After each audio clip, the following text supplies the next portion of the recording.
አመሰግናለሁ ዙፋንና ዘመን እንዳልሽው ቀደም ብለሽ በተለይ በጎንደር በትላንትናው ዕለት በደማቅ ሁኔታ ነው የጥምቀት በዓል የተከበረው። በተለይ ደግሞ በርካታ ቱሪስት የተገኘበት በርካታ የሀገር ውስጥም የውጭም ጎብኚዎች ጭምር እንግዲህ በታሪካዊቷ በደማቋ የጎንደር ከተማ ተገኝተው ጥምቀትን በሚገርምና በሚያስደንቅ የህብረ ወንድማማችነትን ባጠናከረ መልኩ ነው ተከብሮ ያለው ማለት ነው። በዛሬው ዕለትም እንግዲህ ማግስቷ ላይ ነው የምንገኘው። በዚህ በማግስቷ ደግሞ ሌላ ተጨማሪ ውበቷን ድምቀቷን የሚያሳይ ቀደም ብለሽ አንቺ ለመግለጽ እንደሞከርሽው የቃናና ዘገሊላ በዓልን በዛሬው ዕለት ይከበራል ማለት ነው። ለዚህም በርካቶች ጭምር በጉጉት የሚጠብቁት የሚናፍቁት የደመቀ የጥምቀት ቀጣይ አካል ሆኖ የምናከብርበት በዓል ሆኖ ይጠበቃል ማለት ነው። በዚህም አንቺ ቀደም ብለሽ ለማንሳት እንደሞከርሽው በተለይ በአብያተ መንግስቱ ዙሪያ የሚገኙት የፊት ሚካኤልና የአጣጣሚ ቅዱስ ሚካኤል በዛሬው ዕለት ከፋሲለደስ የጥምቀተ ባህር ስፍራ ላይ ወደ ቤተ መቅደሶቻቸው የሚመለሱበት ነውና በርካታ ምእመን ደግሞ እነሱን አጅቦ በተለያዩ ዝማሬዎች እያመሰገነ እያጀበ እንዲሁም ልዩ ልዩ ዜማዎችን እያሰማ እንግዲህ ወደ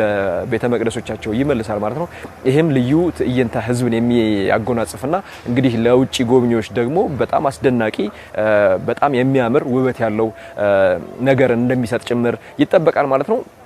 በዛሬው ዕለት በዋናነት ከሚጠበቁ በዓላት መካከል እንግዲህ ቀደም ብለን ስናነሳ እንደነበረው የቃና ዘገሊላ በዓል ይጠቀሳል። ይሄ ደግሞ በተለይ በኢትዮጵያ ኦርቶዶክስ ተዋሕዶ ቤተክርስቲያን በከፍተኛ ሁኔታ ከሚጠበቁ እንዲሁም ደግሞ ትልቅ ተአምራትና ሚስጥራት ከተገለጡበት ሁነቶች መካከል ይጠቀሳል። ይሄም በተለይ በሰርግ ቤት የነበረን ሁነት ያስታውሳል ማለት ነው። ከዚህ ጋር በተገናኘ ደግሞ በተለይ የጥር ወር ሲመጣ እንግዲህ በርካቶች ትዳር የሚቀልሱበት ጎጆ የሚወጡበት እንደሆነ ይታመናል ማለት ነው። እንግዲህ በጥር ደግሞ በርካቶች ጥምቀት ላይ የሚተጫጩ የሚገናኙ የትዳር አጋራቸውንም ጭምር የሚያዩበትና የሚመርጡበት ሌላ ባህላዊ ትውፊት እንዳለው ይታመናል ከመንፈሳዊና ከሃይማኖታዊ ይዘቱ ባለፈ ማለት ነው። ስለዚህ የጥር ወር ይደምቃል ማለት ነው። ስለዚህ ከቃና ዘገሊላም ጋር በተገናኘ በርካቶች የትዳር አጋራቸውን የሚያገኙበት ከሃይማኖቱ ባለፈ ደግሞ በባህላዊና በትውፊታዊ እሴቱ ማለት ነው። እንግዲህ ጎንደር ላይ አሁን በልዩ ሁኔታ ደምቃ አምራ ተውባ እንግዶቿን እያስተናገደች ትገኛለች። በጣም በርካታ ቱሪስት ነው ወደ ጎንደር ከተማ የገባው። ምክንያቱም ደግሞ ጎንደሮች በጣም እንግዳ መቀበል ያውቃሉ፣ በፍቅር ማስተናገድ ይችላሉ።